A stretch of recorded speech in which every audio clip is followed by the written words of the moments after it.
ഇവിടുത്തെ മോക്ക് ഇന്റർവ്യൂവിനെ പറ്റി പറയുകയാണെങ്കിൽ എനിക്ക് തോന്നിയത് ഇവിടുത്തെ മോക്ക് ഇന്റർവ്യൂ പാസ്സാവുകയാണെങ്കിൽ ഇവിടുത്തെ മോക്ക് ഇന്റർവ്യൂ പൊതുവെ ആരും പാസ്സാവാറില്ല. പക്ഷെ പാസ്സാവുകയാണെങ്കിൽ എന്തായാലും നമ്മൾ പുറത്തൊരു ഇന്റർവ്യൂ ഉറപ്പായിട്ടും പാസ്സാവും.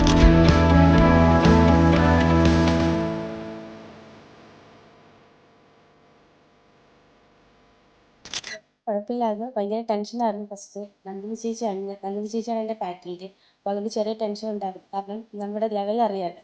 പക്ഷേ വലിയ കുഴപ്പമില്ലാതെ അറിയാവുന്ന ക്വസ്റ്റ്യൻസ് ഒക്കെ തന്നെ.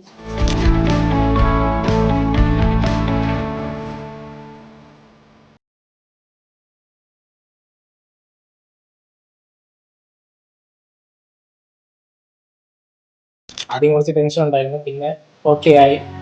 ഫസ്റ്റ് ടൈമാണ് ഇതിങ്ങനെ എക്സ്പീരിയൻസ് ചെയ്യണത്. അതിൻ്റെതായ ബുദ്ധിമുട്ടുണ്ട്, എന്നാലും ഓക്കെ ആയിരുന്നു, കുഴപ്പമില്ല.